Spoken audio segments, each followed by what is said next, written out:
മന്ത്രിമാരായ ആര്യാടൻ മുഹമ്മദും A P അനിൽകുമാറും ചേരിതിരിഞ്ഞ് പരസ്യമായി ഗ്രൂപ്പ് പരിപാടികളിൽ പങ്കെടുത്തതോടെ മലപ്പുറത്തെ കോൺഗ്രസിൽ കലാപക്കൊടി ഉയർന്നു. സ്വതന്ത്ര സമര സേനാനിയും കോൺഗ്രസ് നേതാവുമായിരുന്ന മുഹമ്മദ് അബ്ദുറഹ്മാൻ സാഹിബ് അനുസ്മരണ യോഗമാണ് AI ഗ്രൂപ്പുകൾ വെവ്വേറെ സംഘടിപ്പിച്ചത്.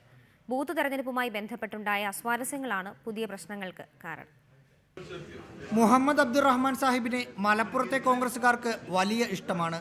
സ്നേഹം നിലനിർത്താൻ വേണ്ടി എല്ലാ വർഷവും അനുസ്മരണ പരിപാടികൾ മുടങ്ങാതെ സംഘടിപ്പിക്കാറുമുണ്ട്.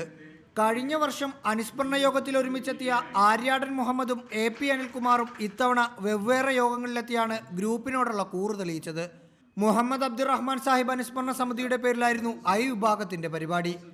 മന്ത്രി അനിൽകുമാറിന് പുറമെ KPCC സെക്രട്ടറിമാർ അടക്കമുള്ളവരും ചടങ്ങിനെത്തി.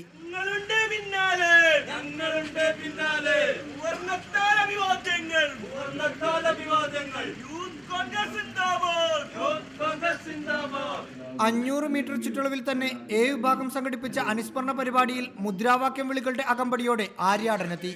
DCC പ്രസിഡന്റിന് പുറമെ സാഹിത്യകാരൻ C രാധാകൃഷ്ണനെ കൂടി പങ്കെടുപ്പിച്ചാണ് A വിഭാഗം കരുത്തു തെളിയിച്ചത്. ജനപക്ഷയാത്രയോടനുബന്ധിച്ച് AI വിഭാഗങ്ങൾ പരസ്യമായി തെരുവിൽ തല്ലിയതിനു പിന്നാലെയാണ് മന്ത്രിമാരുടെ ഗ്രൂപ്പ് പ്രവർത്തനങ്ങൾ എന്നത് ശ്രദ്ധേയമാണ്. റാഹിസ് റഷീദ്, റിപ്പോർട്ടർ, മലപ്പുറം.